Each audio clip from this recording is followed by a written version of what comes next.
finally, we have the last speaker, who is Inma Aljaro from the University Pompeu Frabra in Spain. Her paper is entitled Monotony and Digression, an Aesthetics of Boredom in Bolaño's 3676. Inma Aljaro is a graduate in journalism from the University of Malaga in Spain too.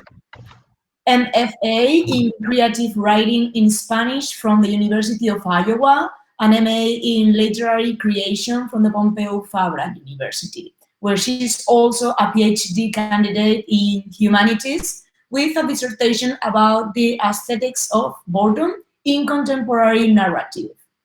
So, Inma, is your turn. Thank you very much. I would like also thank you and Marius for the organization of this conference. And I agree with the other presenters that this is a great initiative, and I'm very happy for being here and learn so much from all of you. So, well, my presentation is based on my doctoral investigations that I just said is about the aesthetics of boredom in contemporary narrative. I'm interested in analyzing how authors intentionally bore the readers by using several narrative strategies that arouse fatigue, confusion, void, and other symptoms that generally associated with boredom during the reader experience. I believe that the aim of these aesthetics is to provoke an estrangement or even a sense of alienation in the reader that force him or her to look at the text in a very different way than usual. And the novel 2666 by the Chilean author Roberto Bolaño is one of the works that I'm working with and that I consider representative of these aesthetics of boredom. In his case, in Bolaño's case, I believe that through different strategies and narrative strategies, such as the use of repetition and monotony and digressions, he generates an aesthetic or experience that prompts boredom in the reader, in spite of the terrible feminicide that he is describing in the novel. Later, I will talk more about the novel for some of you that maybe not are familiar with this. So in this sense, the aesthetics of boredom will become, I think, a critical way to provoke a reflection on the general boredom that defines society in general, contemporary society. And I think that reassess the questions about the banalization of violence in the novel's cases, why I feel boredom rather than of shock because of the crimes. So to talk about this, I will divide my presentation in two sections. First, I would like to explain very briefly how boredom became an aesthetic category in literature. And second, I will summarize a critical analysis of the aesthetic of boredom in this novel by Bolaño that was published in 2004. So boredom, as we all know, has been a main topic in Western literature. Orology, tedium vitae, acedia, ennui, spleen, and other variants of subjective malaise have been considered with more or less controversy, close relative to another boredom. And their symptoms, weariness, fatigue, a sense of void, disgust, etc., have been described from different socio-historical perspectives and discourses to refer to this phenomenon of uneasiness that, as Benjamin said, stultify our experience. So characters and narrators from Emma Bovary to, let's say, Charles Citrine, he's the main character of Saul Bellow's The Humble Gift, Saul Bellow's novel, Humble Gift, suffer from and or reflect on boredom. And we could even talk about a tradition of this kind of narratives of boredom that, as I think John D'Amico said about Flaubert, they were trying to write about boredom people, but trying to be interesting. But also we know that sometimes the reader gets bored with certain fiction works that do not even talk about boredom, different topics. So, and the typical reaction that we have when we get bored is to blame the author. If I get bored, it's because it's a failed narrative, neither get my attention or my interest. But what happens when we discover that this is precisely the author's intention? I'm not talking about bad narratives that, of course, we get bored, but because they are bad. I'm talking about the aesthetic use of boredom. No? So the first question that will arouse is why this writer wanted to bore his or her readers. Wouldn't this be a literary suicide? As Patricia Meyer-Spax pointed, and I'm quoting her words, the ideal dynamic between writing and reading depends in part on boredom as displaced, unmentioned, and unmentionable possibility. End of the quote.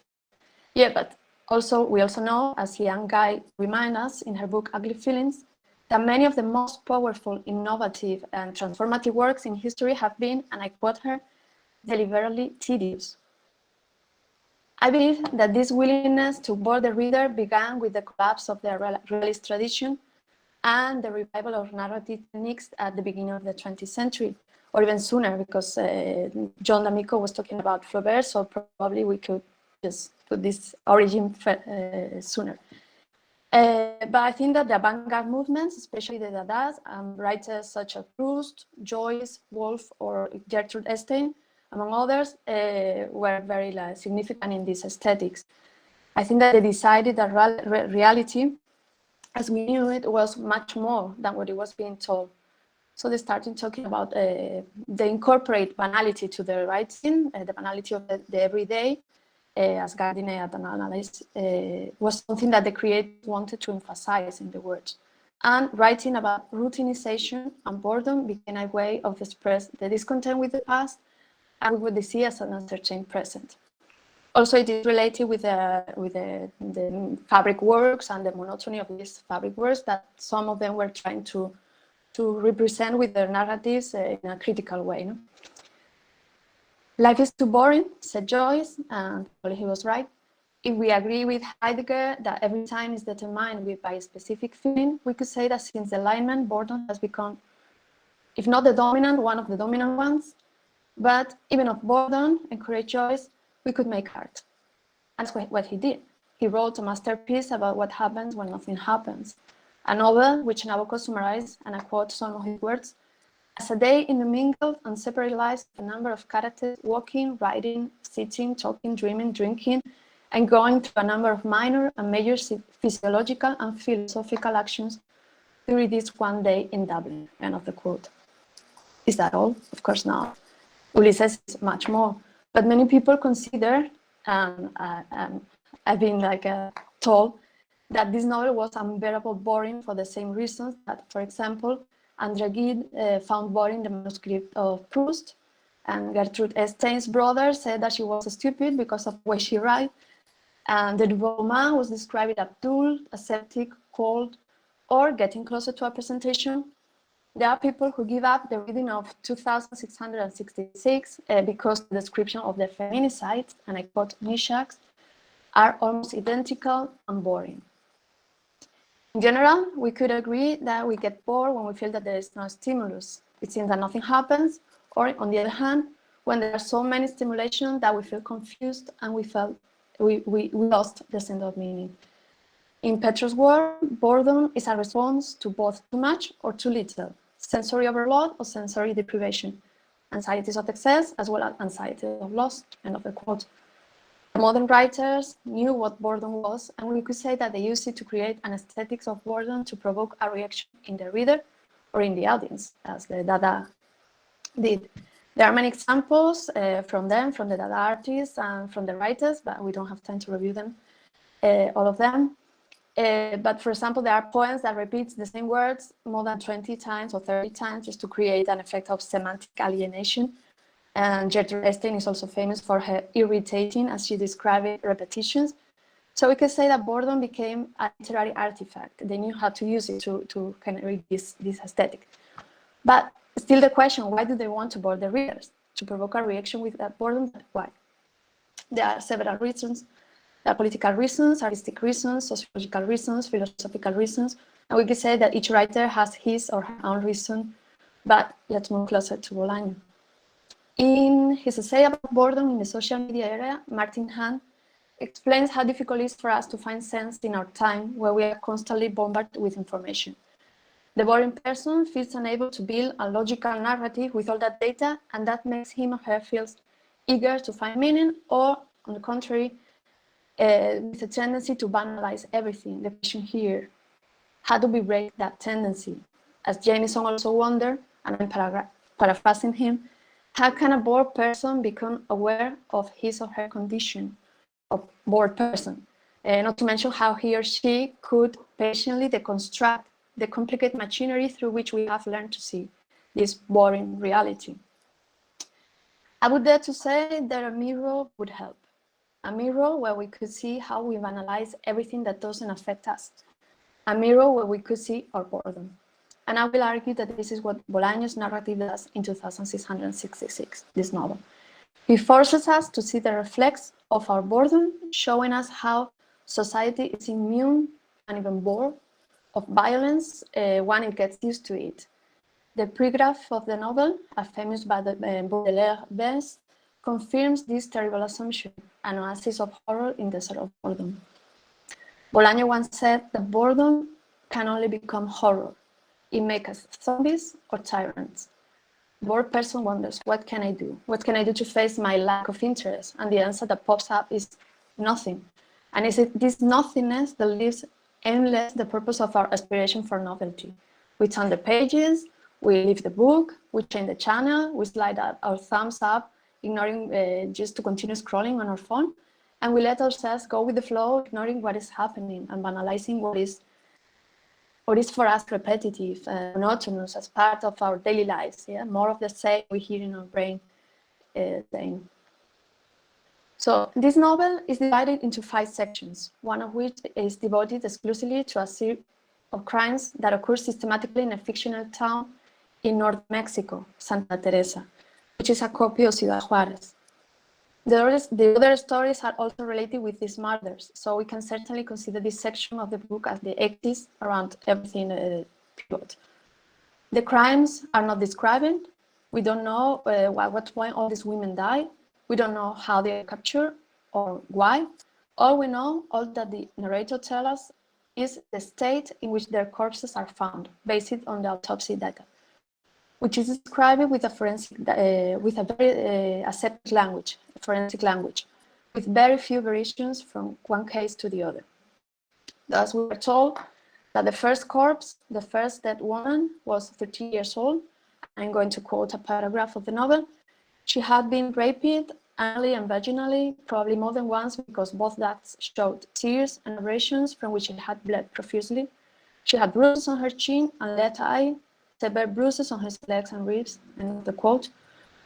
The cause of the death was a strangulation, so it is not difficult to imagine her agony. And no, she was not the first death, the narrator rectifies, but the first from which the murders of women in Santa Teresa began to be counted. So we deduce with the narrator from the very beginning that there were many more before these crimes. Many who, and I quote again, were left off the list or never found by anyone, buried in mass graves in the desert or whose ashes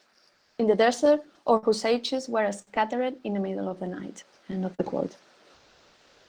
5 days after the discovery of the first body, identified as Esperanza Gomez Aldaña, they found the body of Luisa Celina Vasquez, who was also raped and strangled.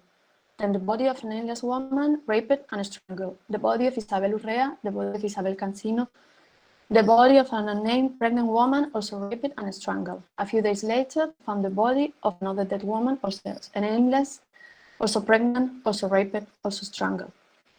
Shortly afterwards, the body of Guadalupe Rojas, Gabriela Morons, Marta Navales, and so on, until there were over 100 cases, most of them unsolved, all women, all dead, all raped, and almost all of them strangled or mutilated. The discovery of this corpse will keep happening one after the other throughout the more than 350 pages that make up this chapter. And although intertwined with other stories, the details of these murders will create a narrative discourse that some have found quite monotonous, some marathon-like, and some intolerable. In spite of this horror, repeated month after month, year after year, nobody does anything in the story or in reality. The police do nothing, the families do nothing, the authorities do nothing, and the discovery, as I said, keep happening until 1997 in the novel, when the count stops, not because the murderers are caught, but because that years marks the end of the chapter. And we know that the feminists continue because there is a discovery of another body at the very same of the chapter. But we are also told about the indifference of the society, that because it's December, we just celebrate the parties, and as always, said the narrator, with posadas, piñatas, tequilas, and beer. We know that these crimes are not fiction. The novel is based on the feminicides that occurred in the 19th in Ciudad Juárez, and Bolaño used real data that the journalist Sergio González Rodriguez shared with him. Yet, despite knowing this, the reader experience is not shocking, but boring. For Nasgard, the lack of shock is due to the, and I quote him, weakening of the reality suffered by society in general, and which, echoing Heidegger ideas in the age of the world image, could be summed up as the world as we know it no longer exists except as an image. Lipovetsky warned years ago, and I quote him, we get used to the worst that we consume in the mass media without being torn apart. We settle into the crisis which it seems doesn't modify the desire, our desire, for well-being and distraction. End of the quote. The boredom we feel reading the repetition of these cases, despite the horror narrated, would be then a reflection of our generalized boredom at the images. In scientific terms, the explanation can be found in the statement from a Spanish neuroscientist, Ignacio Morgado, who in an interview warns that the continuous exposure to the same or almost the same thing will cancel the novelty and the brain will not react. Contrary to what was intended by the Ludovico method in the novel Clockwork Orange, the repetitive exposure to horror, to violence, rather than shock, it alienates us. Or to put it another way, in Bolaño's words, one of Bolaño's characters, routine softens horror. We have become used to death, concludes one of the novel's characters. Another character responds to his comment, well, it has been always been like this. And he explained that in the 19th century, and I quote his words, society used to filter death through the filter of words. If you read the chronicles of that time, you will say that there were hardly any criminal acts or that a murder could shake a whole country. We didn't want to have death in our home, he said, but it is a fact that terrible crimes were committed. Rapes of all kinds and even serial murder. Everything passed through the filter of words, conveniently adapted to our fear. End of the quote. Our fear, understood as a defensive reaction to the unknown, to the unexpected, to what surprises us in an unpleasant way, has been declining, and it seems that we are no longer afraid of violence as long as that violence is not against us. Then when the unknown becomes routine, we don't feel surprised. The capacity of astonishment disappears, and it has been mentioned in previous presentation. We have seen this lack of shock, for example, during the COVID pandemic, when the numbers of dead and infected people day after day ceases to intimidate us because they were just another piece of information. And immediately we don't even pay attention to that. It's just a number. It becomes a number. So we banalize that information because of the repetition. In the novel, this happened to us when we continually read the descriptions of how a victim was raped, beaten, and strangled. When we get used to read this description of the horror, we do not feel the slightest astonishment because these are events that unfortunately are no longer surprising. The feminicides become one after the others in Bolaño's text an everyday occurrence. Something monotonous, the repetition of one case after another numbs empathy and causes weariness. Other of the Bolaño's strategies, and I'm going to be very brief because I know I have 2 minutes. Other of the Bolaño strategies to awaken boredom in his reader is digression, which could equally be seen as part of the indeterminacy that tires, frustrates, and bores. The writer, says Spax, referring to Barthelme, dramatized the possibilities he narrates, turning them into potentially absorbing narratives only to frustrate, and I say with digression in this case and in eruption, the reader's emerging desire to know more. The aggressive and overloaded narrative, and I quote Hack, drives the reader up to the point of exhaustion, despair, and consequently exasperated boredom, with information that feels impossible to break down into intelligible blocks of meaning.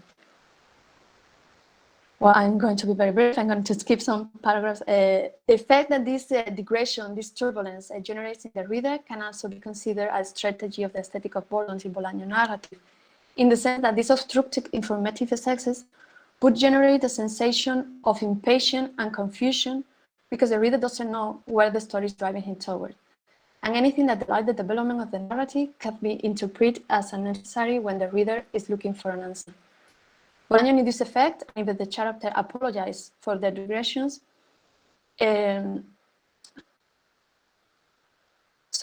aware that they were beating around the bush. So they apologize and they know, but still they keep talking. And this digression could turn suddenly into a revelation.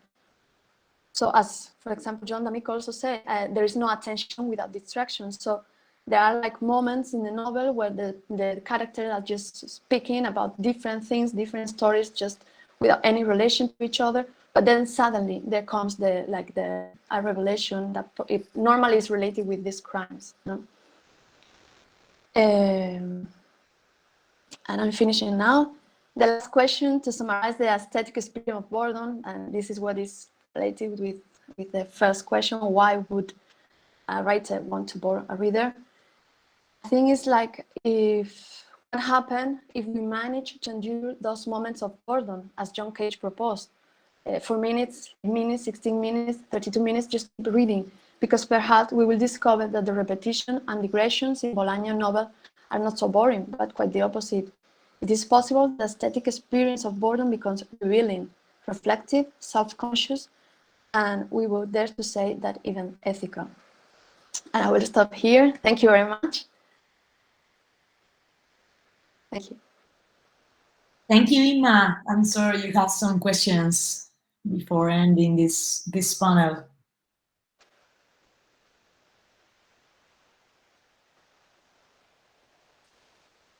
The question, you're hungry? Probably. Well, people are suggesting the readings to you, I myself included. For example, Mario says something about Tochilnikov's Towards a General Theory of Boredom, chapter 3. And also John D'Amico mentioned Marina's van Suylen's book, Difficulty as an Aesthetic Principle. Oh, wonderful. Yeah, and I was thinking of Effie Briest by Theodore Fontaine, because I read some time ago. I read a paper. You can find it on the chat box. A paper by Brian Turner titled "Performing Boredom in Effie Briest on the Effects of Narrative Speed," and was precisely on this topic. On authors who intentionally bore their readers to create this aesthetic experience. So for the time, you have the suggestions. Thank you so much. Thank you so much for all of them. I'm just taking notes. Also, Manuel said the notion of authors deliberately boring readers come up in Science what surnames chapter on stuplimity, Yeah. shock plus boredom in Ugly Feelings. This author uses Gertrude Stein's and Samuel Beckett's purposefully tedium inducing prose as examples. I wonder if Bolaño fits that paradigm as well, or maybe he strains it in interesting ways. It would be better if you yourself, Manuel, could read your question. Sure. Sorry, that was kind of a lengthy. I didn't intend to go that much. I'm thinking, because in that chapter in Sublimity, she talks about how the only context in which repetition is not boring is comedy, is a slapstick comedy. Like, if I hit myself 5 times with the same broom, then every time that I do that, it's funnier than the previous one. So there's this accumulation of something that is the opposite of boredom. That is, is what makes slapstick work. It's just repetition as a kind of excitement. But of course, what Bolaño is doing here is more of an expression of trauma, of collective, violence. So there's really, something to be said about what happens when repetition is not meant to create that excitement, but also not to normalize the horror of that violence, right? Yeah, yeah. Thank you for pointing. Like again, yeah, I read that chapter and I'm working with her, with her book, not with her.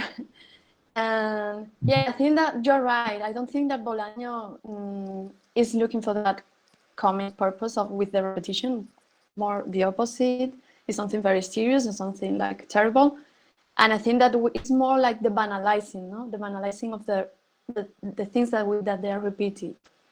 So I think that, yeah, there are some moments in Bolaño that are also comic, but no, it has nothing to do with repetition. I think that funny thing of repetition, for example, in the list, in the using of list, that Eco wrote about that too, Umberto Eco, for example, in Ulysses, when he just starts citing like a lot of people or names or thing like that, that could generate some kind of like could be like a joke, no? Like, what is this? No, so many names for nothing. But yeah, I think that you're right, and Bolaño is not that. It's very direction. Also, I wanted to. I forgot to mention in the presentation, but I think also in Bolaño you can find, Manuel, like a relation with boredom and eating, because one of the characters, all the atmosphere in this novel is boredom. Like people are bored all the time, and one of the characters is all the time just feeling nausea, and he's like even like in some moments he vomits. And it could be kind of a metaphor of this disgust that boredom feels, makes you feel. I don't know if it's useful. I forgot just to mention it before. Thank you so much. I'll add that to the list. Okay. And thank you all for all the suggestions. Thank you very much.